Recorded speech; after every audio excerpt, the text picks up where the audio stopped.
हमारा दुख हमारा नहीं होना चाहिए, हमारा कष्ट हमारा नहीं होना चाहिए। भगवान शंकर की भक्ति के प्रति जब हम जागृत हों, भगवान शिव की भक्ति के प्रति जब हमारी जागरूकता बढ़े, जब हम भगवान देवाधिदेव महादेव के करीब में पहुंचे, शिव के नजदीक में पहुंचे, उस समय पर आपकी जिंदगी में कितनी भी तकलीफें हो, कितना भी दुख हो, जैसे एक बेटी जब मायके जाती है, एक बेटी जब मायके पहुंचती है, और बेटी जब मायके जाती है तो उसके पिताजी उससे पूछते हैं कि लाडो तुझे कोई तकलीफ तो नहीं है, बाबू तुझे कोई दुख तो नहीं है, तुझे कोई कष्ट तो नहीं है। जैसे एक बेटी से उसका पिता पूछता है कि तेरी जिंदगी में कोई दुख तो नहीं है, तेरे जीवन में कोई तकलीफ तो नहीं है, तेरे जीवन में कोई कष्ट तो नहीं है, तेरे जीवन में कोई दुख तो नहीं है। उसी तरह जब हम देवाधिदेव महादेव के करीब में जाते हैं, भगवान शंकर के नजदीक में जाते हैं, भगवान शिव के पास जाते हैं,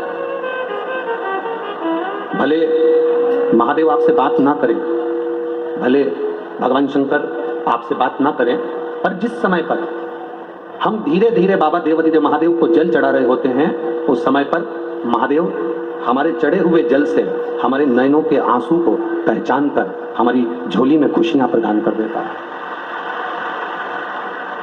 हमको लगता है कि हम मंदिर गए, हमको लगता है कि हम देवाधिदेव महादेव के देवालय में गए हैं, भगवान शंकर के शिवालय में गए हैं, भगवान के मंदिर पहुंचे हैं, भगवान की चौखट पर पहुंचे हैं, भगवान के दरवाजे पर पहुंचे हैं।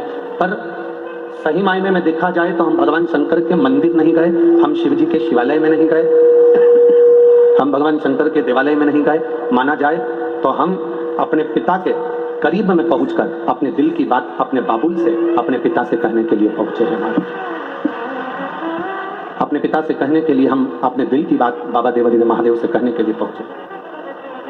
आप आए हो कथा के अंदर, कथा में पहुंचे हो, बैठे हो, जहां आपको जगह मिली आप वहां बैठ गए। कई लोग तो छाता लगा लगाकर धूप में सुबह से बैठे हैं, और कई लोग ऐसे भी हैं जब कथा चालू हो गई तब VIP बंद कराते हैं और पूरी कथा को बिगाड़ते हैं। आप लोग ये मत सोचना कि सियोर वाले महाराज को खाना खिला रहे हो तो तुम्हारे पक्ष में बोलेगा, है?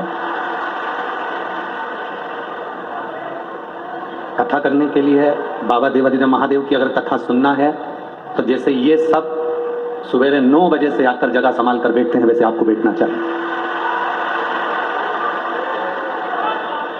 देखो तो शंकर है क्या, पहचानो तो शिव है क्या। जब वो देने में कमी नहीं रखता तो हम उसके भजन में कमी कैसे रख सकते हैं? उसकी भक्ति में कोई कमी नहीं होना चाहिए।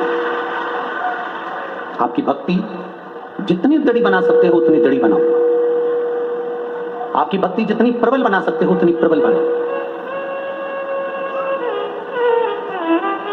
जरा इन सभी शिव भक्तों से पूछो, इस पूरे ग्राउंड के ना जाने कितने दरवाजे हैं, एक दरवाजे पर भक्त पहुंचते हैं तो कहते हैं अगले पर जाओ, अगले पर पहुंचते हैं तो कि अगले पर जाओ, अगले पर पहुंचते हैं तो अगले पर जाओ, अगले पर पहुंचते हैं तो अगले पर जाओ।